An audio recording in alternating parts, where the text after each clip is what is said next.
Kalau memang tidak boleh membalas kejahatan, tutuplah pengadilan.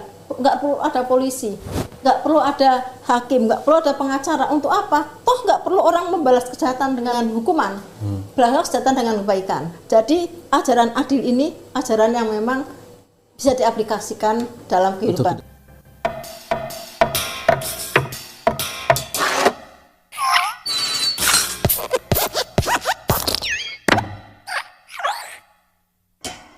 Salam saudaraku, bertemu kembali dengan saya di Risans Channel, dan di konten kali ini kita akan membahas ada sebuah video dari channel Mualaf Center Hagia Sophia.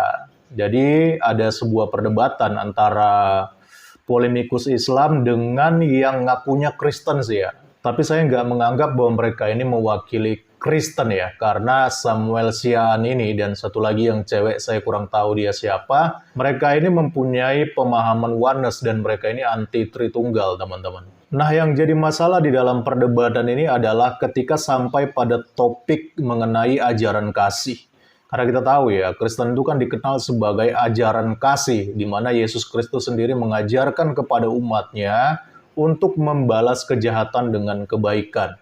Dan ada salah satu polemikus Islam, ya ini nenek ini ya, dia nggak terima dan dia berpikir bahwa nggak masuk akal kalau membahas kejahatan dengan kebaikan, dan itu nonsen menurut dia. Sehingga dia berargumentasi seperti dalam video berikut ini. Yang pertama, Bunda Etika dulu bisa memberikan prolog selama waktu 5 menit. Silakan Bunda. Bismillahirrahmanirrahim. Assalamualaikum warahmatullahi wabarakatuh. Jadi seperti tadi ya, ajaran Kristen memang pada kasih. Saya sering mendengar bahwa kenapa orang Islam memiliki kasih, karena memang ajarannya kasih, sementara orang Islam tidak ya, banyak yang punya stereotip seperti itu. Seperti tadi dikutip di Roma 12:17, jangan membalas kejahatan dengan kejahatan pada siapapun. Misalnya terus yang di Matius 5:44, teruslah kasih musuh-musuhmu dan berdoalah bagi orang-orang yang menganiaya kamu. Jadi kita harus berdoa.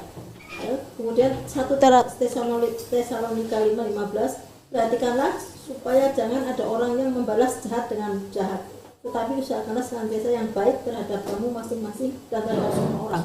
Jadi dalam ajaran kasih Kristen memang kita harus luar biasa. Kita tidak boleh membalas kejahatan dengan kejahatan, kita harus membalas kejahatan dengan kebaikan. Ya, dari yang saya baca ini. Nah, kita melihat memang itulah ajaran Kristen, ajaran kasih. Nah, kita melihat ajaran Islam yang bertumbuh pada keadilan. Saya kutip dari surat Asy-Syura ayat 40 ya. Dan balasan suatu kejahatan adalah kejahatan yang serupa. Maka barang siapa memaafkan dan berbuat baik, maka pahalanya atas tanggungan Allah. Sesungguhnya dia tidak menyukai orang-orang yang zalim. Nah, di ayat ini dijelaskan bahwa dan balasan suatu kejahatan adalah kejahatan yang serupa.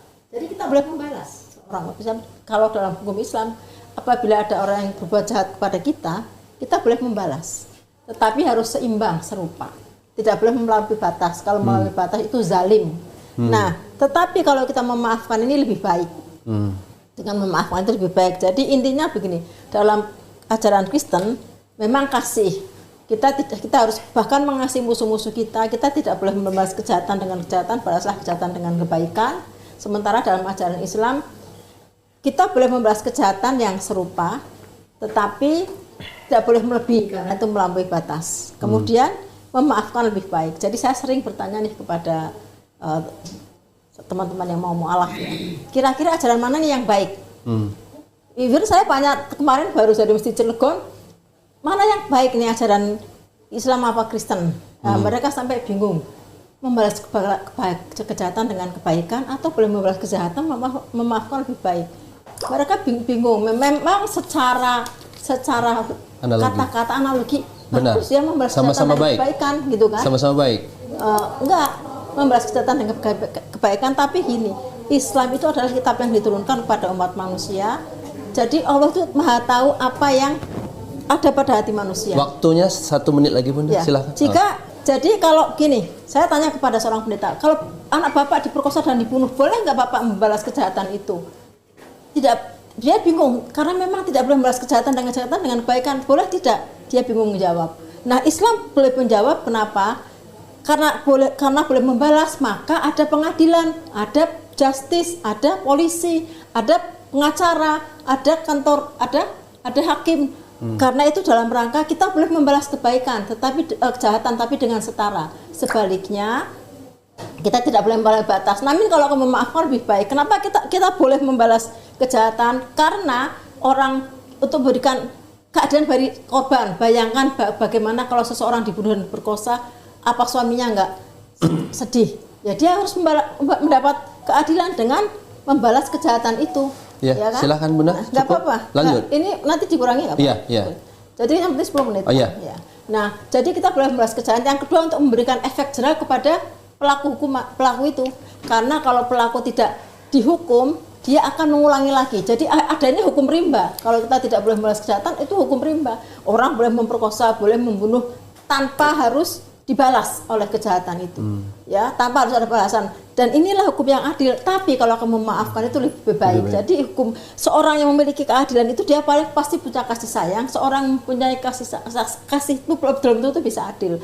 Jadi dalam Islam itu ajaran yang rasional. Jadi menurut Karen Armstrong, seorang ateis yang mempelajari berbagai agama, the most rational religion, unfortunately Islam. Jadi ajaran yang rasional sayang sekali Islam. Yang memang diaplikasikan, saya tanya Bapak Pendeta, kalau memang tidak boleh membalas kejahatan, tutuplah pengadilan, nggak perlu ada polisi, nggak perlu ada hakim, nggak perlu ada pengacara. Untuk apa? Toh nggak perlu orang membalas kejahatan dengan hukuman, balas kejahatan dengan kebaikan. Jadi ajaran adil ini ajaran yang memang bisa diaplikasikan dalam kehidupan manusia. Sehari-hari. Ya tidak too good to be true. Memang bagus. Tidak boleh membalas kejahatan dengan kebaikan, tapi itu too good to be true, terlalu baik dan itu tidak bisa dilaksanakan. Jadi yang membuat Quran ini adalah yang menciptakan manusia yang tahu persis bagaimana manusia itu menjadi baik, dengan boleh memberikan balasan yang setimpal, tapi memaafkan lebih baik. Jadi poinnya adalah kalau tidak boleh membalas kejahatan, maka tidak perlu ada polisi, tidak perlu ada pengacara, hakim atau penegak hukum. Itu kata nenek satu ini ya. Dan dia mengutip dari surat Roma pasal 12 ayat 17 yang mengatakan, janganlah membalas kejahatan dengan kejahatan, lakukanlah apa yang baik bagi semua orang. Jadi memang dalam teks ini kita dinasehatkan untuk tidak membalas kejahatan dengan kejahatan dan lakukan yang baik bagi semua orang. Dan itu Yesus sendiri yang mengajarkan kepada kita sebagai orang percaya. Nah, yang menjadi masalah adalah ini seperti sudah menjadi kebiasaannya para polemikus ya, di mana mereka mencomot satu ayat, kemudian mereka tafsirkan secara sembarangan, dengan tidak bertanggung jawab. Saya curiga, jangan-jangan para polemikus ini terlambat waktu ada pembagian otak ya. Makanya banyak di antara mereka itu yang otaknya itu tidak bisa digunakan dan berfungsi dengan baik. Padahal kalau nenek ini tidak mencomot-comot ayat Bible dan membacanya secara utuh, maka dia akan menemukan bahwa jawabannya itu sebenarnya ada di dalam ayat-ayat selanjutnya. Contohnya seperti yang tertulis di dalam Roma 12 ayat 19. Dikatakan begini, saudara-saudaraku yang kekasih, janganlah kamu sendiri menuntut pembalasan, tetapi berilah tempat kepada murka Allah, sebab ada tertulis, pembalasan itu adalah hakku. Akulah yang akan menuntut pembalasan. Jadi yang pertama, pembalasan itu adalah haknya Tuhan. Kenapa pembalasan adalah haknya Tuhan? Karena kalau pembalasan menjadi hak kita secara pribadi, maka apa bedanya kita dengan pelaku kejahatan tersebut? Saya kasih contoh ya teman-teman, misalnya ada orang yang membubarkan ibadah di gereja nih. Lalu supaya adil dan juga setimpal, maka kita juga melakukan hal yang sama terhadap orang ini dengan membubarkan ibadah mereka di masjid. Atau ketika ada orang jahat yang meledakkan petasan di dalam gedung gereja, lalu supaya adil dan setimpal, kita juga membalas dengan perlakuan yang sama, kita juga meledakkan petasan di dalam gedung masjid. Nah, teman-teman bisa kebayang nggak kalau misalnya terjadi saling balas seperti ini? Ya, jadi ketika ada orang yang melakukan kejahatan kepada kita, lalu kita juga ambil tindakan untuk membalas supaya adil dan setimpal, maka yang ada kehidupan umat manusia akan menjadi kacau karena kita hanya akan sibuk untuk saling menyerang dan membalas kejahatan. Nah, kebayang nggak kalau kita sebagai manusia saling melakukan aksi balas-balasan seperti ini?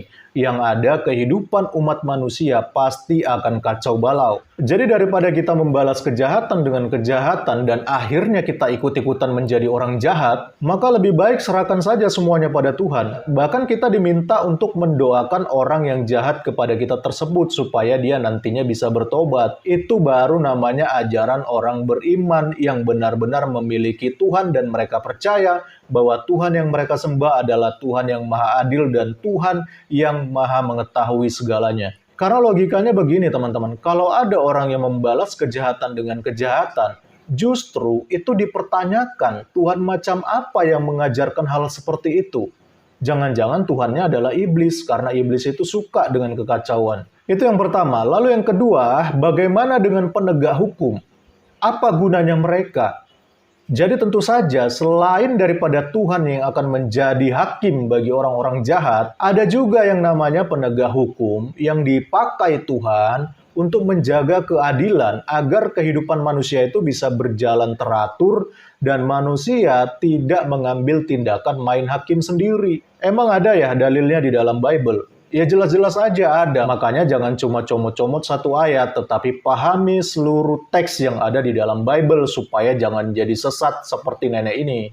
Jadi di dalam ayat-ayat selanjutnya juga di situ diterangkan, contohnya seperti Roma 13 ayat 4. Dituliskan begini, karena pemerintah adalah hamba Allah untuk kebaikanmu, tetapi jika engkau berbuat jahat, takutlah akan dia, karena tidak percuma pemerintah menyandang pedang. Pemerintah adalah hamba Allah untuk membalaskan murka Allah atas mereka yang berbuat jahat. Nah, jadi agar kehidupan manusia ini tidak menjadi kacau dan mereka tidak saling balas-balasan kejahatan, maka disitulah hadirnya peran pemerintah lewat para penegak hukum, yang mana mereka-mereka inilah yang akan diberikan otoritas untuk menghukum dan menunjukkan keadilan terhadap orang-orang jahat berdasarkan undang-undang yang berlaku. Dan itu adalah perintah Tuhan, dan Tuhan juga mengizinkan para pemegang otoritas yang ada di suatu negara dengan hukum-hukum yang ada untuk mengadili orang-orang yang berbuat jahat. Makanya ketika ada guru pesantren yang mencabuli santriwatinya, penegak hukum akan menangkap mereka, memprosesnya secara hukum, lalu memvonis sesuai dengan perbuatannya supaya adil. Atau ada orang yang membubarkan ibadah, ya, mereka juga akan ditangkap, diproses dan diadili sesuai dengan hukum yang berlaku. Lalu juga ketika ada orang meledakkan petasan di dalam gedung gereja, mereka juga akan ditangkap, diadili dan diproses menurut undang-undang yang berlaku, dan nanti mereka akan mendapatkan ganjarannya sesuai dengan apa yang telah mereka lakukan. Jadi disinilah peran penegak hukum agar pelaku-pelaku kejahatan itu mereka tidak bertindak sewenang-wenang. Ya, walaupun terkadang hukum di negara kita ini masih banyak hal yang perlu dievaluasi, karena cenderung tajam ke minoritas tapi tumpul ke mayoritas. Tapi biarlah itu menjadi urusan Tuhan dengan mereka ya, karena tetap pada intinya Tuhanlah satu-satunya hakim yang adil dan yang agung.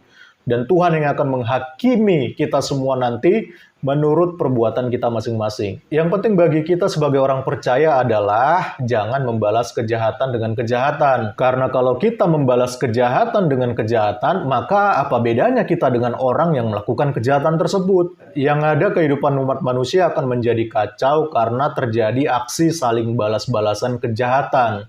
Akhirnya siapa yang akan senang melihat kekacauan ini? Tentu saja yang senang adalah iblis, karena kejahatan itu datangnya dari iblis, sedangkan kebaikan datangnya dari Tuhan. Itulah mengapa Tuhan Yesus mengajarkan kepada kita orang beriman dan orang percaya agar membalas kejahatan dengan kebaikan dan biarkan murka Tuhan yang terjadi kepada orang yang telah melakukan kejahatan kepada kita. Selebihnya juga itu menjadi urusan bagi pemegang otoritas, secara khusus para penegak hukum. Jadi kita tetap pada posisi kita untuk tidak ikut-ikutan menjadi penjahat seperti yang mereka lakukan kepada kita. Salam kritis, Tuhan Yesus memberkati. Salam.